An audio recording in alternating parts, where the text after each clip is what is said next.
Pandi store today episode. Meena அவங்களோட வீட்டுக்கு போகிறாங்க. அப்போ அவங்களுடைய அப்பாவுமே வருவாங்க. ரவி இருந்துட்டு, வாமா மீனா, என்னம்மா இந்த பக்கம்ன்றாங்க. சும்மா அப்பா பார்த்துட்டு போகலான்னு வந்தேன்றாங்க. சொல்லுடி, உன் அப்பா சொல்கிற பேச்சு கேட்கறதுல எங்கேயாச்சும் வழியே போயிட்டு வந்துட்டே இருக்காரு. அப்புறம் டயர்டாக இருக்குன்னு சொல்கிறாரு. அப்பா ஏன்பா வீட்டில் ரெஸ்ட் எடுக்கலாம்ல, ஃப்ரெண்ட்ஸுங்களை வீட்டுக்கு வந்து பார்க்க சொல்லலாம்லன்றாங்க.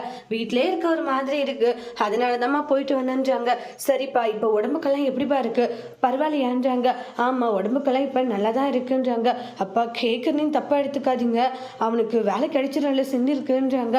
மாப்பிள்ளைக்கு கண்டிப்பாக வேலை கிடைச்சிருமா, நீயே சந்தேகமாக கேட்குற. இல்லைப்பா, எனக்கு இந்த வேலை கிடைக்குமா கிடைக்காதா அப்படின்னு சொல்லிட்டு ஒரு மாதிரியாகவே இருந்துக்கிட்டு இருக்கு. மீனா, நீயே அப்படி நினைக்கலாமா சொல்லுன்றாங்க. கண்டிப்பாக வேலை கிடைக்கும், நீ எதுக்காக அதெல்லாம் நினச்சி இந்த அளவுக்கு வரி பண்ணிட்டு இருக்கன்றாங்க.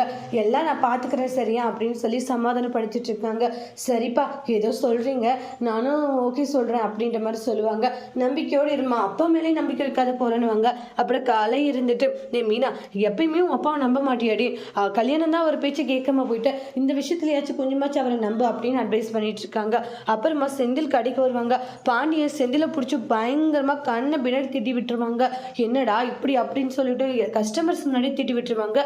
ஃபீல் ஆயிட்டு இருக்காங்க. அப்புறமா மயிலுக்கு வந்து ஜூஸா போட்டு கொடுக்குறாங்க. அத்தை போதும் அத்தை, என்னதான் கண்டுக்க ஆள் இல்லை, உங்களால கண்டுக்க நான் இருக்க, நீங்களாம் குடிங்க அப்படின்றாங்க. குடிச்சாதான் குழந்தையுமே நல்லா ஹெல்த்தியா இருக்கும் அப்படின்ட்டு சொல்றாங்க. கதிர் கிட்ட வெளியே போலாமான்னு சொல்லி ராஜி கேட்குறாங்க. போலாமே அப்படின்னு சொல்லிட்டு வெளியே வந்து 2 பேரும் பேசிட்டு இருக்காங்க.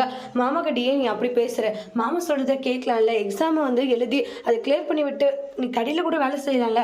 அவர் கூடயா அதெல்லாம் செய்ய முடியாது, சம்பளம் கேட்டா வீட்டில் இருக்கிறவங்க சம்பளம் கேட்குற அப்படின்ற தேவையில்லாத பேச்சு பேசுவார். அவர்கிட்டலாம் போய் மனுஷன் வேலை செய்ய முடியுமான்றாங்க. போய் அவர்கிட்ட வேலை செய்யறேன்றாங்க. அப்புறம் செந்திலும் கதிரும் ஒரு இடத்துல டீ குடிச்சு சில விஷயங்களை பேசிக்கிறாங்க. அதோட இந்த எபிசோட் முடிச்சிருக்காங்க.